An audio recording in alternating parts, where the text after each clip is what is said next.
베드로전서 3장 7절 한 절 말씀 우리 함께 읽겠습니다. 남편이 된 이 여러분, 이와 같이 여러분도 아내가 여성으로서 자기보다 연약한 그릇임을 이해하고 함께 살아야 합니다. 그리고 생명의 은혜를 함께 상속받을 사람으로 알고 존중하십시오. 그리해야 여러분의 기도가 막히지 않을 것입니다. 아멘. 아내에 이어서 남편들에게도 그리스도인으로서 행동의 강령을 또 이렇게 편지로 남기고 있습니다. 그러니까 이 초대교회에도 역시 복음을 받아들인 그리스도인이 가정에서부터 그 예수 그리스도를 믿는 그 은혜가 이 구동이 돼야 되는, 그러니까 이게 가정을 빼고 난 기독교가 아닙니다. 가정을 제외하고 난 그 바깥에서 활동하는 종교가 아닙니다. 기독교는 기본적인 인간관계를 다시 설정하는, 그러니까 예수 그리스도의 은혜를 새로운 기준으로 인간관계를 다시 설정하는 그런 작업을 초대교회는 중요한, 그리고 먼저 해야 하는 타스크로 보았습니다. 요새 이제 코로나 시대에 겪으면서 사람들은 포스트 코로나, 그러니까 코로나 이후에 아마 이전과는 다르게 살 것이다. 물론 이제 팬데믹의 상황이 끝난다 하더라도 다르게 살게 될 것이다 라는 얘기를 많이 합니다. 그러면서 이제 새롭게 등장하는 말이 뉴 노멀이라는 말입니다. 그러니까 그 이전의 기준이 됐던 게 더 이상 적용이 안 되고, 포스트 코로나에서는 새로운 기준들이 나타날 것이다. 새로운 기준. 그러니까 이게 말이 새로운 기준이 사실 혁명이란 말 아닙니까? 이전의 기준점으로는 코로나 이후의 삶을 지속할 수가 없다. 그러니까 새로운 기준들이 나타난다. 혁명입니다. 당장 교회만 하더라도 새로운 기준점들이 그 예배에 관해, 또 이 교회의 본질적인 사명에 관해 다시 질문하는 이런 움직임들이 교회 안에서, 기독교 안에서도 있습니다. 그러니까 새로운 노멀, 이것처럼 지금 베드로가 얘기하고 있는 이 가정 윤리는 그 당시에는 있지 않았던 것들입니다. 주일에 한번 말씀을 나누었던 것 같은데, 그 당시에 이 로마 문화, 헬레니즘 문화 가운데 이 제국의 팽창이 이제 그 곳곳으로 미치는 시기였습니다. 그러니까 제국이라는 건 결국은 황제의 힘 아니겠습니까? 약자를 통솔하는 능력들이 이제 그게 대세입니다. 대세. 그래서 멀쩡한 갈릴리 바다라는 이름도 바꿔버려요. 그 지역 사람들은 어려서부터 나면서 그건 갈릴리 바다인데 디베랴 바다로 이름을 바꾸죠. 똑같은 바다입니다. 디베랴 바다는 티베리우스를 말하는 거죠. 로마의 황제. 멀쩡한 바다 이름도 티베리우스 황제라는 이름으로 바꾸는 이유가 뭐가 있겠습니까? 뉴 노멀입니다. 그 당시 사람들에게는 이제 세상은 황제를 기준으로 새로운 정렬이다 하면서 곳곳에서 바다 이름조차도, 그 갈릴리 사람들이 거기에서 고기잡이하고 뭐 하면서 사는 사람들이 황제의 이미지와 황제의 얼굴, 황제의 정책, 황제의 힘, 이걸 늘 연상하며 먹고 살면 자식들에게도 가르쳐 줄 때 로마로 가라, 권력을 잡아라, 뭐 이런 식의 의식들이 자연히 형성되지 않겠습니까? 그런데 예수 그리스도가 나타나신 겁니다. 예수 그리스도가 나타나셔서 메시아인데 로마 황제가 아니고 십자가를 지시는 왕으로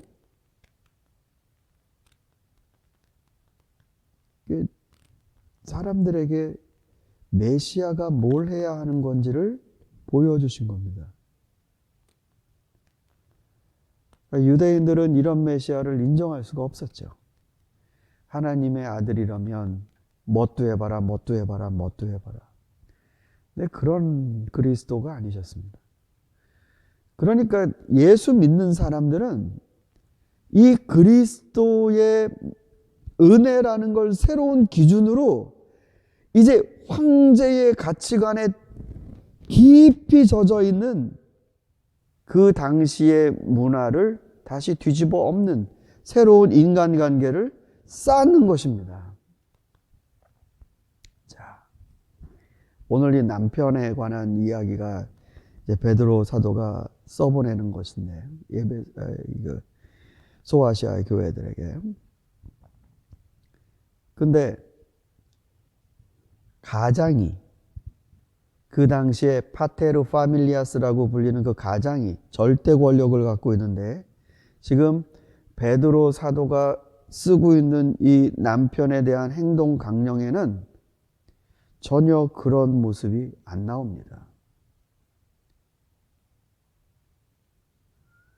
첫째로는 연약한 그릇이라고 표현했습니다. 그 당시에 여성이 연약하지 않다가 아니라 연약하든 연약하지 않든 상관없이 사용하는 도구적 존재였습니다. 그릇이 금이 가든 이가 빠지든 그건 남편이 신경 쓸 게 아닙니다. 자식도 그렇고 여성도 그렇고 이건 소모적인, 이 파테르 파밀리아스가 자기의 이상을, 자기의 욕망을 실현하기 위해 소요되는 그런 자재 같은 것입니다. 그렇게 해서 그 그릇을 깨뜨리던, 그릇을 찌그러뜨리던, 아무도 그 가장에 대해서 사람이 잘못하네, 그렇게 말하는 시대 자체가 아닙니다. 근데 예수 그리스도의 은혜, 연약한 자들, 그들을 보호하는 그리스도의 은혜를 기초로 새로운 인간관계를 설정하면서 아내에 대해서 깨지기 쉬운 그릇이므로 당신은 소중히 다루어야 합니다. 여기에서 이제 연약하다라는 표현을 썼지만 깨지기 쉽다라는 의미입니다. 그러니까는 여기 좀 뉘앙스가 달라지죠. 깨지기 쉽다라는 걸로 이해를 하면 이건 굉장히 소중히 다뤄야 되는, 조심조심 다루어야 되는, 어디다 놓을 때도 내가 신경을 써야 되는 그런 존재란 말입니다. 어디다 뒀는지도 모를 그런 그릇이 아니고 굉장히 아껴야 되는 그릇이란 말입니다. 여기 베드로 사도가 좀 굉장히 이 문학적인 섬세함이 있는 사람 같아요. 예수님 만나고 난 다음에 사도가 된 다음에 이런 이 거친 면들이 새롭게 발달됐는지 아주 문학적인 표현들을 많이 씁니다. 그리고 또 더 나아가서 여성을, 그러니까 아내를 자기와 같이 영원한 생명을 상속받을 사람임을 명심하고 사십시오라고 되어 있습니다. 이 시대에는 이런 얘기 못하죠. 이 아내가 이 상속을 대등한, 남편과 대등한 자리를 요구해서 자기의 지분을 요구한다? 이건 정말 이게 뒤집어질 일이죠. 근데 그리스도인 남편은 그렇게 인식해야 합니다. 어느 분이 그러더라고요. 기독교는 늘 세상에 없는 것들, 세상이 하지 않는 것들, 세상이 없다고 생각했던 것들을 끌어냈다. 그래서 기독교는 세상을 압도해 갔다. 다른 집은 그렇게 안 살아요. 그러나 옆집에 아무개가 뭐 예수 믿는다 어쩐다 좀 왔다 갔다 북적북적 하더니 그 집 분위기가 달라지는 거죠.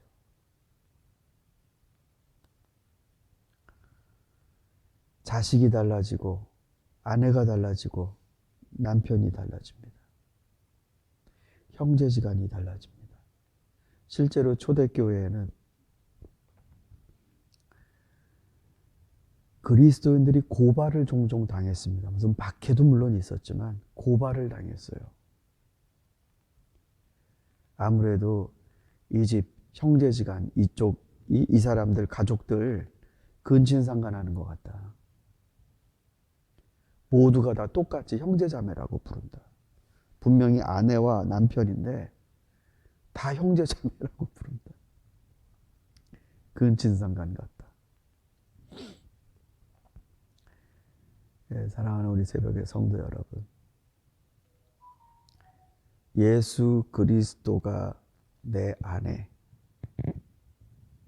내가 그리스도 안에 있게 되는 이 은혜의 새로운 토대에 가장 먼저 나랑 가까이 사는, 나와 함께 생사고락을 나누는 가족이 의미가 바뀌어지는 사건이 먼저 벌어지게 됩니다. 여러분에게 아내, 남편, 자식, 부모, 형제 의미가 변화돼야 합니다. 새로운 표준으로. 자식은 내 욕망의 투영이 아닙니다. 그 자식은 하나님이 그 자식을 우리에게 빌어서 하나님이 하실 일을 드러내시려고 우리에게 맡기신 그 하나님의 사람입니다. 내 아내는 나라는 사람을 세워주기 위해 존재하는 자가 아닙니다. 내가 깨지지는 않을까 조심조심 삼가하며 다루어야 되는 사람이고 하나님 앞에 똑같은 걸 상속받는 자입니다.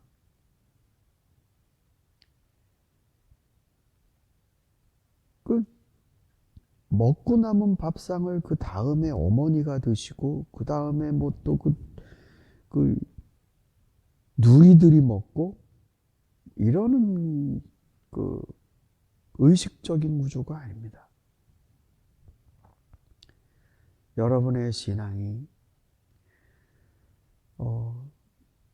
그리스도의 은혜를 받아서 여러분 가까이 함께 하시는 분들에게 새로운 인간관계를 설정하고 존중의 깊이가 달라지는 그런 은혜가 저와 여러분에게 함께하기를 소망합니다.